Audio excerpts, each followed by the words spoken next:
சொன்னது கேட்டு அவ வீட்டை விட்டு வெளியில போறதா தான் இருந்தா. நான் கட்டாயப்படுத்தி தான் அவளை இங்க இருக்க வச்சேன். தயவு செஞ்சு இந்த ஒரு தடவை எனக்காக அவளை மன்னிச்சு விட்டுருங்க. மன்னிக்கிற காரியத்தை அவ செஞ்சிருக்கா? அந்தஸ்து என்ன, கௌரவம் என்ன, இது எல்லாத்தையும் மறந்து நான் இந்த வீட்டு முதலாளிங்கிறதையும் மறந்து உன் பேச்ச கிட்ட வேவ் பார்த்திருக்கா. இவளை மன்னிச்சு நான் இந்த வீட்டுல வச்சுக்கிட்டா அதுக்கப்புறம் என்ன மதிப்பலா? ஐயா, ஏதோ தெரியாம தப்பு பண்ணிட்டேங்கய்யா. இனிமே அந்த மாதிரி நடந்துக்க மாட்டேன், என்ன மன்னிச்சிடுங்கய்யா. ஆமாங்க, பேபி எனக்காக எவ்வளவு பண்ணிருக்கா. கூட பிறந்தவ மாதிரி இருந்து பாசம் காட்டியிருக்கா. நீங்க என்கிட்ட கோச்சிக்கிட்டு வீட்டை விட்டு போனப்ப எனக்கு ஆறுதலா இருந்திருக்கா. அப்படி இருந்தவள எனக்காக ஒரு தடவை நீங்க மன்னிக்க கூடாதா? நீ 1008 காரணம் சொன்னாலும் சரி, அதை பத்தி எனக்கு கவலை கிடையாது. நான் இந்த வீட்டு ஆம்பளை, குடும்ப தலைவர், இது எல்லாத்தையும் மீறி உன் புருஷன். நான் சொல்றேன், இதுக்கு மேல ஒரு நிமிஷம் கூட அவன் இந்த வீட்டுல இருக்க கூடாது. வெளில போக சொல்லு.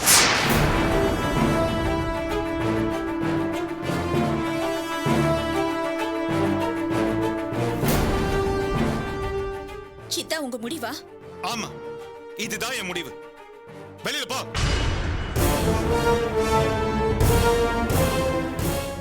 நில்லு பேபி.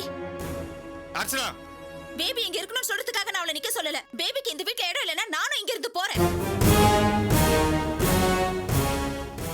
இத உங்ககிட்ட சொல்றதுக்காக தான் பேபி இங்க நிக்க சொன்னேன். இப்ப சொல்லுங்க, பேபி இந்த வீட்ல இருக்கட்டுமா இல்ல பேபியோட சேர்ந்து நானும் இந்த வீட்டை விட்டு போகட்டுமா? எனக்கு நல்லது செய்ய போய் தான் பேபிக்கு இப்படி ஒரு நிலைமை. பேபி செஞ்சது தப்புனா அவளை தூண்டி விட்டது நான். அப்ப 2 பேருக்கும் தானே தண்டனை. நானும் பேபியோட சேர்ந்து போறதுதான் நியாயம்.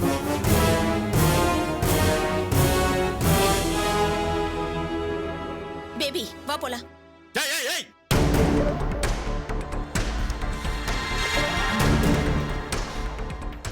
என்னாச்சு? மிரட்டி பாக்குறியா? நீ போகாத நான் கெஞ்சுவேன் நினைச்சியா? நான் மாறி ரொம்ப நாள் ஆச்சு அர்ச்சனா. அது எனக்கும் தெரியுங்க. நான் போறேன், நீங்களே இந்த வீட்ல இருங்க. அம்மா வேண்டாமா, எனக்காக நீங்க ஐயாவே இந்த வீட்டையும் விட்டு வர வேண்டாமா. நீ எதுவும் பேச வேணாம், வா போலாம். நில்லு.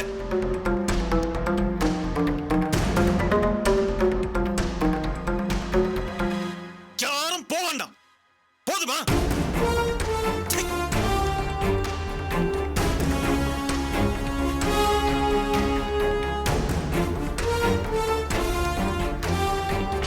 என்ன ரேவதி சொல்ற? எல்லாம் உங்க அப்பா போட்ட பிளானா? ஆமாமா, அத்தனையும் புருஷன் போட்ட சதி திட்டம் தான். நான் வாசு கூட சந்தோஷமா வாழக்கூடாதுங்கிறதுக்காக எப்படி ஒரு கேவலமான வேலையில இறங்கிருக்காரு பாத்தீங்களா? எந்த அப்பனாவது பெத்த பொண்ணோட வாழ்க்கையை கெடுக்க இப்படி மெனக்கிடுவானா? எனக்கு என்னவோ உங்க அப்பா இப்படி பண்ணிருப்பாருன்னு தோணலமா ரேவதி. என்னம்மா பேசுற நீ?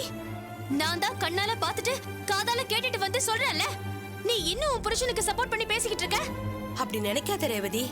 உங்க அப்பாவை எதிர்த்துக்கிட்டு உனக்கும் வாசுவுக்கும் நான் சப்போர்ட் பண்ணி பேசுனது இல்லையா? எத்தனையோ தடவை பேசிருக்க. நீ வாசுவை வெறுத்து ஒதுக்கினப்ப கூட நான் உன்கிட்ட வாசுவுக்கு சப்போர்ட் பண்ணி தான் பேசிருக்கேன். ஆனா வாசு பொண்ணுங்க விஷயத்துல தப்பானவ.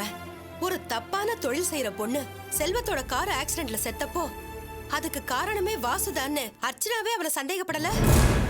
அப்படி தப்பான பொண்ணுங்களோட சகவாசம் வச்சுக்கிட்டு இருக்கிறவனோட உன் வாழ்க்கை எப்படிமா சந்தோஷமா இருக்க முடியும்? அதனால அவங்கிட்ட இருந்து உன்னை பிரிக்கிறதுக்காக உங்க அப்பா இப்படி ஒரு வேலையை செஞ்சிருக்கலாம்ல. இதுல ஒண்ணும் தப்பு இல்லம்மா, எல்லாம் உன் நல்லதுக்காக தான். என்னம்மா பேசுற நீ? நீயே இப்படி எல்லாம் பேசுற? அப்பாவோட தப்ப தட்டி கேட்கலனாலும் எனக்கு சப்போர்ட் பண்ணி பேசுவ. ஆனா இப்ப நீயே அவர் செஞ்சது சரிங்கிற மாதிரி பேசிட்டு இருக்க. நல்லா கேட்டுக்கோங்க, அப்பாவோட பணக்கார ஃப்ரெண்டு சம்மந்தி ஆகணும், பணம் பணத்தோட தான் சேரணும்னு பிளான் பண்ணிதான் அப்பா இப்படி ஒரு கேவலமான வேலையை பண்ணிருக்காரு. முடிஞ்சு போன விஷயத்த பத்தி இப்ப எதுக்காகமா பேசிட்டு இருக்க? நடக்க போற நல்ல காரியத்தை பத்தி பேசுவோம். எதுமா முடிஞ்சு போன விஷயம்? வாசு விஷயத்துல அர்ச்சனாக்கா சந்தேகப்பட்ட விஷயத்துக்கு உன் புருஷன் செட்டப் சாட்சிகளோட உண்மையாக்கி என்கிட்ட இருந்து வாசுவுக்கு டைவர்ஸ் கொடுக்க வச்சு அவரு நினைச்சதை சாதிக்க அவரு ஃப்ரெண்டு மகனுக்கே என்ன கல்யாணம் பண்ணி வைக்க பாக்குறாருமா. இப்ப சொல்ற கேட்டுக்கோங்க, கல்யாணம் நடந்திருந்தா ஒருவேளை அது முடிஞ்சு போன விஷயமா இருந்திருக்கலாம். இன்னும் கல்யாணமே நடக்கல, இனி நடக்கவும் நடக்காது. உன் புருஷன் எனக்கு செஞ்ச துரோகத்துக்கு தப்புக்கு நான் கொடுக்க போற தண்டனை அவர் ஏற்பாடு பண்ணிருக்கிற கல்யாணத்தை தடுத்து நிறுத்துறதுதான். எனக்கும் ரஞ்சித்துக்கும் கல்யாணம் நடக்காது, நடக்கவும் விட மாட்டேன். அது மட்டும் நடக்காது. நான் நான் போட்ட திட்டப்படி உனக்கும் ரஞ்சித்துக்கும் கல்யாணம் நடந்தே தீரும். உங்களை என் அப்பான்னு சொல்றதுக்கே என் நாக்கு கூசுது. என் குடும்ப வாழ்க்கையை நாசமாக்க இப்படி ஒரு கேவலமான காரியத்தை பண்ணிருக்கீங்களே, உங்களுக்கு வெக்கமா இல்ல? இல்ல, ஒரு பொம்பளை பொறுக்கிய நிரூபிக்கிறதுக்காகத்தான் இப்படி எல்லாம் பண்ண. அதுக்காக நான் ஏன் வெக்கப்படணும்? ஒரு கெட்டவன் கூட என் பொண்ணு வாழக்கூடாதுங்கிற நல்ல எண்ணத்துல தான் இப்படி எல்லாம் பண்ண. அதுக்காக நான் வெக்கப்பட வேண்டிய அவசியம் இல்ல. கெட்டவனோட ஒரு பொண்ணு வாழக்கூடாதுன்னு சொன்னா எங்க அம்மா எப்பவோ உங்க கூட வாழாம வாழாவட்டியா போயிருக்கணும். வாய மூடு. அதிக பிரச்சனைத்தனமா பேசிக்கிட்டு இருக்காத. நான் ஏற்பாடு பண்ண இந்த கல்யாணம் நடந்தே தீரணும். அதை விட்டுட்டு நான் பண்றது கரெக்டா தப்பான பட்டிமன்றம் நடத்திட்டு இருக்க கூடாது. புரியுதா? நம்ம அந்தஸ்துக்கு கொஞ்சமும் குறைவில்லாத கௌரவமான குடும்பம் தான் இந்த மாணிக்கத்து குடும்பம். அந்த ரஞ்சித்த மாப்பிளம் சொல்லிக்கிறதுக்கு எவ்வளவு பெருமையா இருக்கும். அதை விட்டுட்டு அந்த ஒண்ணுமில்லாத அண்ணக்காப்பட பேர்ல மாப்பிளனும் அவங்க அப்பா குடிக்காரன சம்பந்தம் சொல்லிக்க முடியுமா? நான் என்னமோ வாழ்க்கையை கெடுத்துட்டு உங்க அம்மா கிட்ட குதிச்சிட்டு இருக்க. நீ அந்த வாசுபையை கூட இணை பிரியாம சந்தோஷமா வாழ்ந்ததையான பிரிச்சேன். எத்தனை காலம் அவன் கூட சந்தோஷமா குடும்பம் என்ன சொல்லு. எப்பவும் நான் நல்லதுக்காக தான் சொல்லுவேன். பேசாம நான் சொல்றதை கேட்டு நடந்துக்க. அந்த ரஞ்சித்தை கல்யாணம் பண்ணிக்க மாட்டேன். இந்த கல்யாணத்துக்கு நான் சம்மதிக்கவே மாட்டேன். நான் இந்த வீட்ல இருந்தா தானே இந்த கல்யாணத்துக்கு என்ன கட்டாயப்படுத்துவீங்க? நான் வீட்டை விட்டு வெளியே போயிடுறேன். நீ இந்த முடிவுக்கு தான் வருவேன்னு எனக்கு நல்லா தெரியும். வீட்டை விட்டு வெளியே போறதுக்கு முன்னாடி ஒன்னு சொல்ற கேட்டுக்க.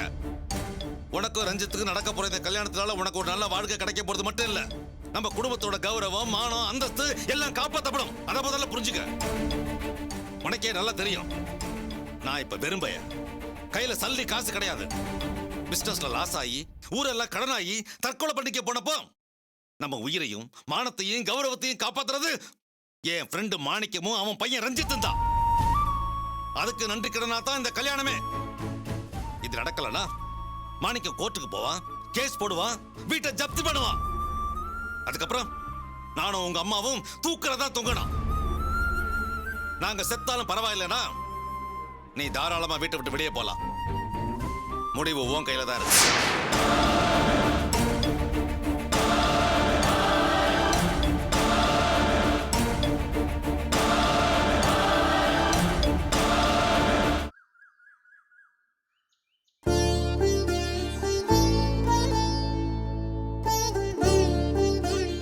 எங்கம்மா கிளம்பிட்ட?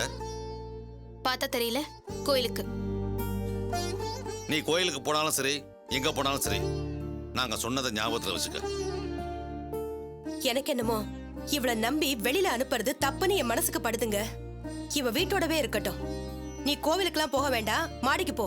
இது என்ன வீடா இல்ல ஜெயிலா? என்ன நினைச்சிட்டு இருக்கீங்க உங்க மனசுல? உங்க அம்மா சொல்றதும் கரெக்ட் தான். உனக்கு வர கோபத்தையும் ஆத்திரத்தையும் பாக்குறப்போ எனக்கே உன் மேல டவுட்டா தான் இருக்கு. நீ கோயிலுக்கெல்லாம் போக வேணாம், உள்ள போ. கல்யாண நாள் வேற நெருங்கிட்டு இருக்கு. இந்த நேரத்துல உன்னை வெளியே அனுப்புறது புத்திசாலித்தனமா எனக்கு படல. உள்ள போ.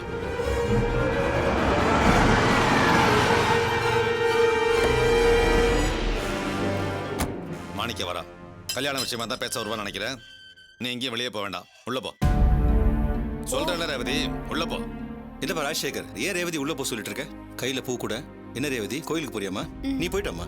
இல்ல மாணிக்கம், நான் எல்லா விஷயத்தையும் உங்ககிட்ட போன்ல பேசுறேன்னு சொன்னேன்ல, மறந்துட்டியா? நான் எதையும் மறக்கலப்பா. அதை பத்தி பேசதான் நானே நேர்ல வந்திருக்கேன்.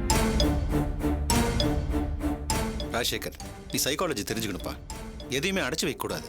அடைச்சு வைக்க தான் வெளியே வர வேகம் ஜாஸ்தி ஆகும். குறிப்பா ரேவதி மாதிரி வயசு பொண்ணுங்களை அடைச்சு வைக்கவே கூடாது. ஃப்ரீயா விட்டுறணும், விட்டுதான் புடியேன்.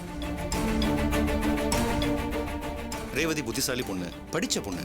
அவளை அடைச்சு வைக்கலாமா? கூடவே கூடாது. பரவாயில்ல, நீங்களாவது என்ன புரிஞ்சுக்கிட்டீங்களே, ரொம்ப தேங்க்ஸ். நான் போயிட்டு வரேன். ரேவதி ஒரு நிமிஷமா. நீ எங்க வேணா போ, ஆனா போறதுக்கு முன்னாடி நான் சில விஷயங்களை சொல்லணும். அதை கேட்டுட்டு போ. ரேவதி, முதல்ல என் பையனை நீ கல்யாணம் பண்ணிக்க விருப்பலன்னு சொன்னப்போ நான் உன்னை வற்புறுத்தல. என் பையன் என்கிட்ட சண்டை போட்டு கோச்சிட்டு வெளிநாடு போறேன்னு சொன்னப்போ அவனை தடுத்து நிறுத்த அவனை கல்யாணம் பண்ணிக்கிறேன்னு ஒரு பொய் சொல்லுமான்னு சொன்னேன். ஆனா யாருமே எதிர்பார்க்காத மாதிரி உன்னை கல்யாணம் பண்ணிக்க எனக்கு முழு சம்மதம் நீ தான் நம்ம சொன்ன. நிச்சயதார்த்தத்துக்கு நாள் குறிச்சப்போ என் பையன் கூட தனியா பேசினா. அப்ப அவனை கல்யாணம் பண்ணிக்க முழு சம்மதம் நீ தானே சொன்ன. அதுக்கப்புறம் தான் நிச்சயதார்த்தமே நடந்தது. அதை தடுக்க வந்த வாசு கிட்டயும் உங்க அப்பா கிட்டயும் இந்த கல்யாணத்துல எனக்கு முழு சம்மதம்னு சபையில வச்சு சொன்னேன். ரொம்ப சந்தோஷமா இருந்துச்சு. இப்போ உங்க அப்பா ஏதோ சொல்லிட்டான், அதுக்காக இந்த கல்யாணத்துக்கு சம்மதிக்க மாட்டேன்னா எப்படிமா? என் சொந்த பந்தம், ஃப்ரெண்ட்ஸ் எல்லாருமே நீ தான் என் வீட்டு மருமகன்னு நினைச்சிட்டு இருக்காங்க. என் மகன் எல்லாத்தையும் மறந்து ரொம்ப சந்தோஷமா இருக்கான். என் மகனுக்கு மனைவியா எங்க வீட்டுக்கு மருமகளா நீ வரப்போற நாளை எண்ணிட்டு இருக்கோம். இந்த நேரத்துல நீ தப்பான முடிவு ஏதாவது எடுத்து அதனால என் குடும்பத்துக்கு ஏதாவது தலைகுனிவு ஏற்பட்டா அதை காரணம் காட்டி என் பையன் திரும்ப பிரிஞ்சு போனான்னு வச்சுக்கோ, நான் பொறுமையா மட்டும் இருப்பேன்னு நினைக்காதம்மா. இது பாரும்மா, நான் ஒரு பிசினஸ் மேன். 1 ரூபா போட்டு 10 ரூபா எடுக்கிறவன். அது உனக்கே நல்லா தெரியும். உங்க அப்பா பிசினஸ் லாஸ் ஆகி தற்கொலை பண்ணிக்க போனப்போ அவனை காப்பாத்தி யாருமே செய்ய துணியாத அளவுக்கு பல கோடி ரூபாய் கொடுத்து உதவி இருக்கேன். யாருக்காக? என் மகன் சொன்னாங்கிற ஒரே காரணத்துக்காக. உங்க அப்பா என் ஃப்ரெண்டு தாம்மா. அதுக்காக கண்ணை மூடிட்டு பல கோடி தூக்கி கொடுக்க முடியுமா? எத்தனை பேருமா ஃப்ரெண்டுக்காக அப்படி தூக்கி கொடுப்பாங்க? என் மகனோட ஆசை கனவு நனவாக்கணும், அவன் சந்தோஷமா இருக்கணும், உன்னை அவனை கல்யாணம் பண்ணி வைக்கணும்னு நானும் உங்க அப்பா ஒப்பந்தம் போட்டு தான் இந்த உதவியே நான் அவனுக்கு செஞ்சேன். நீ கல்யாணம் பண்ணிக்கிறேன்னு சொன்னப்புறம் தாம்மா என் மகன் சந்தோஷமாவே இருக்கான். நான் வெளிநாட்டுக்கு போல இங்கேயே இருக்கேன்னு சொல்லிட்டு இருக்கான். நீ ஏதாவது செஞ்சு அவன் கனவை நீ கலைச்ச நான் சும்மா இருக்க மாட்டேமா. உங்க அப்பா அம்மா கையெழுத்து போட்டு கொடுத்த பத்திரம் என்கிட்ட இருக்கு. நான் கோர்ட்டுக்கு போவேன். உங்க அப்பா அவ ரோட்ல நிறுத்துவேன்.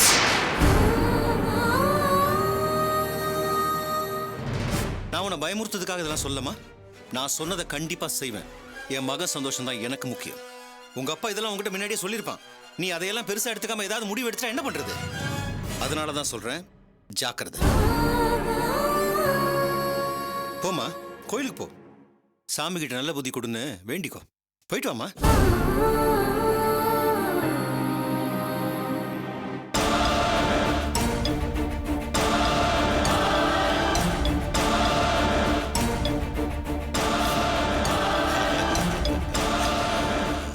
மாணிக்கம், சூப்பர்ரா. சினிமால வர நாசுக்கான வில்லன் மாதிரி பிரமாதமா மிரட்டிட்ட. நான் கொஞ்சம் கூட எதிர்பார்க்கலடா. பாம்பும் சாகணும், தடியும் உடையக்கூடாது. சூப்பர்ரா. ரேவதி அப்படியே நடுங்கி போயிட்டாடா. அவளுக்கு என் மேல பாசம் இல்லடா கூட, அவங்க அம்மா மேல பாசம் ஜாஸ்தி. அதனால தப்பான முடிவு எதுவும் எடுக்க மாட்டா. நீ பயப்படாத. நாம போலியா தயார் பண்ண டாக்குமெண்ட்டை வச்சு கோர்ட்டுக்கு போவேன், கேஸ் போடுவேன் மிரட்டின பத்தியா. இதையே தான் நேற்றுக்கு நானும் சொன்னேன். நம்பிட்டா? சரிடா சரி. உன்ன மாதிரி ஆளுங்க கூடலாம் டீலிங் வச்சிருக்கேன்னா நான் என்ன அவ்வளோ ஏமாளியா இருப்பேனா? டாக்குமெண்ட் அப்படியே பத்திரமா தான் வச்சிருக்கேன். உன் பொண்ணு ஏதாவது தப்பான முடிவு எடுத்தா நான் கோர்ட்டுக்கு போய் உன் நடுத்தருவில் நிக்க வைக்கிறது நிச்சயம்டா. என்னாச்சு செல்வம்? அர்ச்சனா நான் சொன்ன மாதிரி நடந்துக்கிட்டாங்களா இல்ல நீ சொன்ன மாதிரி நடந்துக்கிட்டாங்களா? என்னாச்சு? என்னை விட நீ தான் நந்தினி எல்லார பத்தியும் சரியா புரிஞ்சு வச்சிருக்க. சேட்டை பத்தி தெரிஞ்சு வச்சிருக்க. என் தம்பி வாசுவை பத்தி புரிஞ்சு வச்சிருக்க. அர்ச்சனா, என் வீட்டு வேலைக்காரி வரைக்கும் எல்லார பத்தியும் நீ தான் சரியா புரிஞ்சு வச்சிருக்க. இங்க பாரு செல்வம், அங்க என்ன நடந்தது முதல்ல அதை சொல்லு. நீ சொன்ன மாதிரி தான் நடந்துருச்சு. அந்த வேலைக்காரி போறேன்னு தான் சொன்னா. ஆனா அர்ச்சனா தான் அவளை போக வேண்டான்னு தடுத்து நிறுத்தி வீட்டிலே இருக்க வச்சிருக்கா. நான் சொன்ன மாதிரியே நடந்துருச்சா? சரி, அதை விடு. நீ என்ன பண்ண? நீ சொன்ன மாதிரியே அர்ச்சனாவையும் வேலைக்காரியும் வீட்டை விட்டு வெளியில அனுப்பிட்டியா? இல்ல, நான் அப்படி பண்ணல. அவங்க 2 பேரையும் வீட்டை விட்டு வெளியில அனுப்பலையா? ஏன்? என்னால அது முடியல. என்ன காரணம்? அர்ச்சனா மேல உள்ள அன்பா, பாசமா, இல்ல உன் வாரிசு அவங்க வயித்துல சுமக்குறாங்களேங்கிற அக்கறையா? இல்ல இது எல்லாத்தையும் விட அர்ச்சனாவை உள்ளங்கையில வச்சு தாங்குற பழைய செல்வமா மாறிட்டியா? அப்படிலாம் ஒண்ணும் இல்ல. அப்புறம் ஏன் அர்ச்சனாவை வெளியில அனுப்பல? என்கிட்ட என்னமோ வெளியில அனுப்பிடுவேன்னு சவால் விட்டுட்டு போன. வீட்டுக்கு போறதுக்குள்ள ஒரு ரோஷெல்லாம் காணாம போயிடுச்சா? இல்ல எல்லாரும் சொல்ற மாதிரி அர்ச்சனா முகத்தை பார்த்ததும் உன் மனசு மாறிடுச்சா? சொல்லு செல்வம். அர்ச்சனா உன் வார்த்தைக்கு கட்டுப்படாம நடந்ததுக்கு அப்புறமும் நீ ஏன் பொறுத்துக்கிட்ட? எதனால? எனக்கு புரியல. ஒரே காரணம் தான். என்ன காரணம்? என் இமேஜ். இமேஜா? இதனால இந்த இமேஜ், கௌரவம், மேனஸ், டீசென்சி இதுக்கெல்லாம் அர்த்தம் தெரியாம இருந்தவனா? இது எல்லாத்துக்கும் நீ தானே எனக்கு அர்த்தம் கற்றுக் கொடுத்த. அந்த காரணத்துக்காக தான் அர்ச்சனாவை வீட்டு விட்டு விரட்டி விடாம அவளை மன்னிச்சு விட்டேன். என்ன சொல்ற? அர்ச்சனாவை வீட்டை விட்டு வெளியில அனுப்புறதுக்கும் உன்னோட இமேஜுக்கும் என்ன சம்பந்தம்? என்ன பேசுற நீ? நான் அர்ச்சனா வீட்டு விட்டு வெளியில விரட்டி விட்டேன், அது வெளி உலகத்துக்கு ஒரு நியூஸ் ஆகாதா? கர்ப்பிணி பொண்ணை வீட்டு விட்டு வெளியில அமிச்சிட்டான்னு எல்லாரும் உன்னை கேவலமா பேச மாட்டாங்க. வேலைக்காரை விட்டு என்ன வேவு பார்த்தா என்ன சந்தேகப்பட்டான்னு எல்லார்கிட்டயும் போய் சொல்லிட்டா இருக்க முடியும். என்ன செல்வம் சொல்ற? அப்போ நான் இங்க இருக்கிறதும் என்னை பத்தி பேசுறதும் உன் இமேஜ பாதிக்குமா? அப்போ என்னை பத்தி நீ எப்பவுமே வெளியில சொல்ல போறது இல்லையா? ஐயோ நந்தினி ப்ளீஸ், நான் ஏற்கனவே டென்ஷன்ல இருக்கேன். இப்ப அதை பத்தி பேச வேண்டிய நேரமோ முடிவெடுக்க வேண்டிய நேரமோ இது கிடையாது. ஒரு விஷயத்தை நீ நல்லா புரிஞ்சுக்கோ. இன்னைக்கு இந்த சமுதாயத்துல நான் ஒரு அந்தஸ்து, கௌரவம், பதவின்னு இருக்கிற ஒரு விஐபி. இந்த மாதிரி ஒரு சூழ்நிலையில கர்ப்பிணியான என் பொண்டாட்டியை நான் வீட்டு விட்டு வெளியில அமிச்சேன்னா இந்த ஊர் உலகத்துக்கு தெரிய வந்துச்சுன்னா அதுக்கப்புறம் என் அந்தஸ்து மரியாதையும் என்ன ஆகுறது? எவனாச்சும் என்ன மதிப்பானா? இப்பெல்லாம் எனக்கு பணம் காசை விட என்னோட இமேஜ், கௌரவம், பதவி இதெல்லாம் தான் முக்கியமா படுது. யாருக்காகவும் எதுக்காகவும் அதை இழக்க நான் தயாரா இல்ல. ஏன் இந்த மாதிரிலாம் நான் தயார்படுத்தினதே நீ தானே. ஒரு வகையில் எங்க போனாலும் இமேஜை மெயின்டைன் பண்றது நல்லா தான் இருக்கு, சந்தோஷமா தான் இருக்கு. அதான் போன போதுன்னு அர்ச்சனா மன்னிச்சு விட்டேன். நீ சொன்னதுதான் ரொம்ப கரெக்ட். வேலைக்காரை வீட்டு விட்டு வெளியில அனுப்புறதா இருந்தா நானும் கூடவே சேர்ந்து போயிடுவேன் அர்ச்சனா சொன்னான். அந்த அளவுக்கு அவ துணிஞ்சிட்டா. அதான் என் இமேஜை காப்பாத்திக்கிறதுக்காக போன போதுன்னு விட்டு தொலைச்சிட்டேன். அப்போ நீ என்னை பத்தி எப்பவுமே வெளியில சொல்ல போறதே இல்லையா? செம்மா தாயே ப்ளீஸ். அதான் ஏற்கனவே சொன்னேன்ல, அதை முடிவு பண்ண வேண்டிய காலமும் நேரமும் இப்ப கிடையாது. பிரச்சனைன்னு ஒண்ணு வந்துச்சுன்னா அப்ப பாத்துப்போம். அந்த அர்ச்சனை மாதிரி நீயும் வாதம் பண்ணி என்ன டென்ஷன் பண்ணாத. கொஞ்ச நேரம் ரிலாக்ஸ்டா இருக்கலாம் தான் நானே இங்க வந்திருக்கேன்.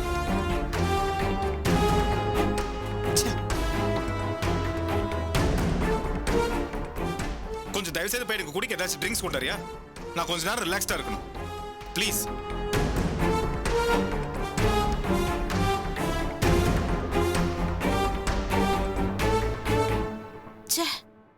கௌரவம், அந்தஸ்துன்னு நாம சொல்லி கொடுத்தது நமக்கே தவறா போயிடுச்சே.